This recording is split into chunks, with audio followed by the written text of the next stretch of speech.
महाभारत भारतीय महाकाव्य का महत्व भारतीय संस्कृति, दर्शन और नैतिकता के संदर्भ में बहुत अधिक है।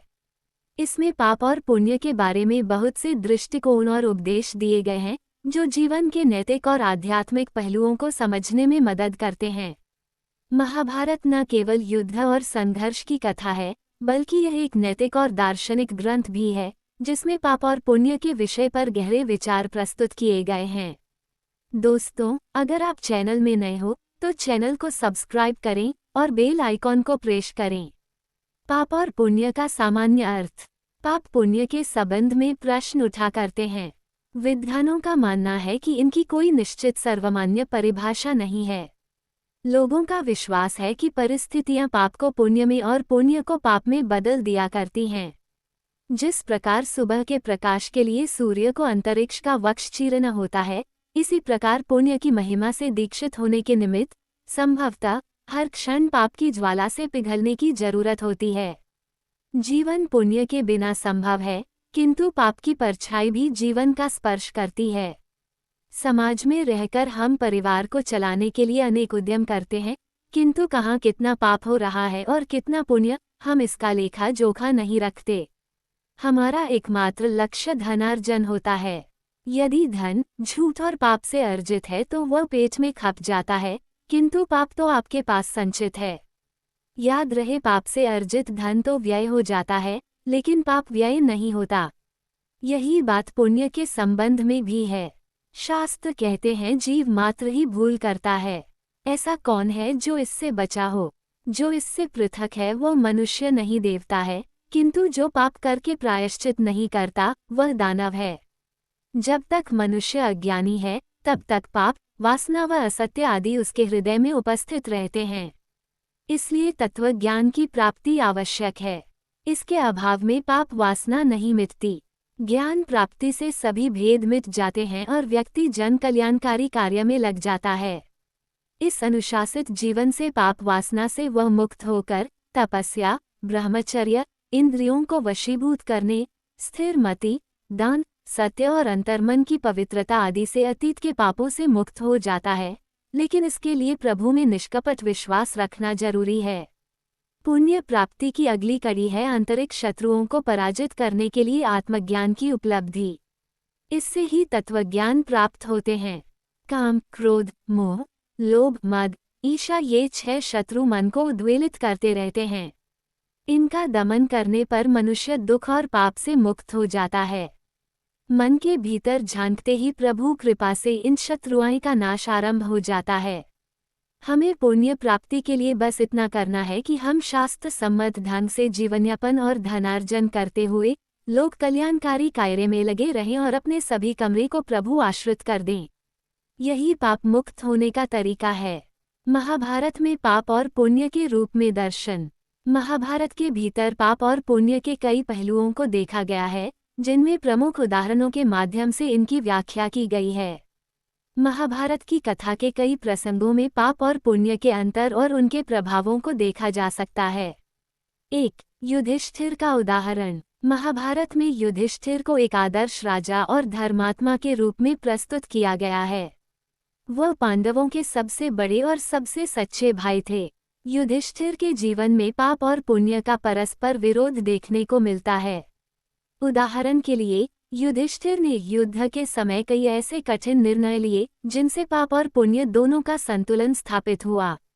युद्ध के दौरान जब उसने दुर्योधन को मरणासन अवस्था में देखा और उससे घातक रूप से लड़ाई की, तो वह मन ही मन चिंतित था। यद्यपि युद्ध धर्म के अनुसार लड़ा गया था, फिर भी युधिष्ठिर को इस बारे में लगातार उलझने और मानसिक तनाव थे। ये दर्शाता है कि पाप और पुण्य दोनों का प्रभाव व्यक्ति के मन और जीवन पर पड़ता है। 2. अर्जुन का धर्म संकट। महाभारत में अर्जुन के धर्म संकट का प्रसंग भी पाप और पुण्य की जटिलताओं को उजागर करता है। अर्जुन के सामने युद्ध करने या न करने का कठिन विकल्प था।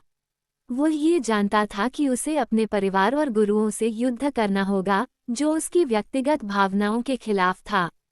भगवान श्री कृष्ण ने उसे गीता का उपदेश दिया, जिसमें कर्मयोग, भक्ति और धर्म के सिद्धांत बताए गए।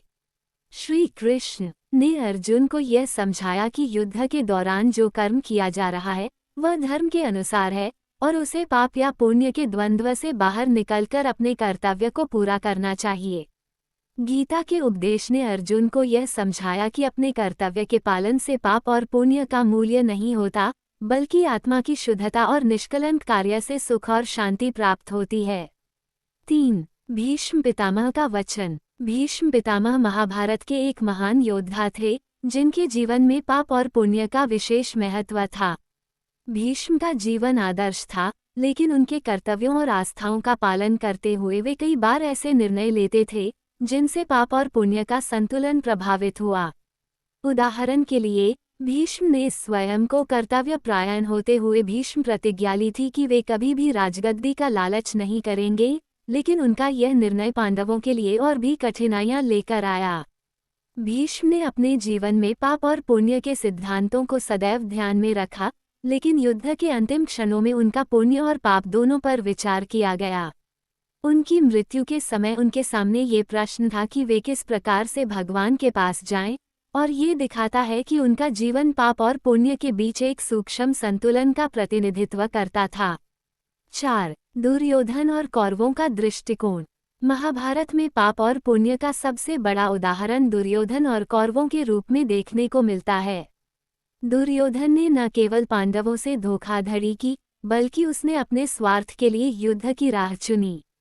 इस कारण वह कई पापों का भागी बना। पांडवों से युद्ध करने के लिए दुर्योधन ने पाप की सीमा पार कर दी थी। हालांकि कौरवों का विश्वास था कि वे सही हैं, लेकिन उनके पापों की वजह से उनका अंत बहुत दुखद हुआ। ये दिखाता है कि पाप का अंत नष्ट करने वाला होता है, चाहे वह किसी भी रूप में हो। कौरवों के पापों के कारण उनका पतन हुआ, जबकि पांडवों के पुण्य के कारण उन्हें विजय मिली। 5. कर्ण का जीवन। कर्ण भी महाभारत के एक प्रमुख पात्र थे, जो पाप और पुण्य के द्वंद्व से संघर्ष करते थे। कर्ण ने अपने जीवन में कई पुण्य कार्य किए थे, लेकिन उनका जन्म और कर्ण की कसमों ने उन्हें पाप के करीब ले जाया। कर्ण ने अपनी पूरी जिंदगी पांडवों से दुश्मनी रखने में और दुर्योधन के पक्ष में खड़े होने में व्यतीत की, लेकिन वो हमेशा अपनी निष्ठा के साथ अपने कर्तव्यों का पालन करते रहे। कर्ण का जीवन ये दिखाता है कि जब कोई व्यक्ति अपने कर्मों का पालन करता है तो उसे पुण्य की प्राप्ति होती है, लेकिन जब वह अपने पापों के कारण गलत रास्ते पर चलने लगता है तो वह कठिनाइयों का सामना करता है। कर्ण के जीवन में पाप और पुण्य दोनों के परिणाम को देखा जा सकता है। 6. पाप और पुण्य का तात्विक दृष्टिकोण। महाभारत में पाप और पुण्य को केवल कर्मों का परिणाम नहीं माना गया है, बल्कि यह विचार भी किया गया है कि अंततः मनुष्य की आत्मा के शुद्धिकरण के लिए ये दोनों अत्यधिक महत्वपूर्ण होते हैं। पाप के कर्मों से आत्मा अशुद्ध होती है और पुण्य के कर्मों से वह शुद्ध होती है। श्री कृष्ण ने गीता में कहा है कि जो व्यक्ति अपने कर्मों को बिना किसी स्वार्थ के करता है वह निष्कलंक होता है और उसे न तो पाप लगता है और न ही पुण्य। यही कर्मयोग का सिद्धांत है जो महाभारत के भीतर छिपा हुआ है। निष्कर्ष। महाभारत में पाप और पुण्य के विषय में कई विचार प्रस्तुत किए गए हैं। यह महाकाव्य जीवन के नैतिकता, धर्म और कर्म के बारे में महत्वपूर्ण उपदेश प्रदान करता है। पाप और पुण्य केवल कर्मों का परिणाम नहीं है, बल्कि ये व्यक्ति के भीतर के विचारों और इरादों से भी जुड़े हुए हैं। महाभारत के माध्यम से यह संदेश मिलता है कि हमें अपने कर्मों में हमेशा धर्म का पालन करना चाहिए और किसी भी परिस्थितियों में सत्य और नैतिकता के मार्ग पर चलना चाहिए।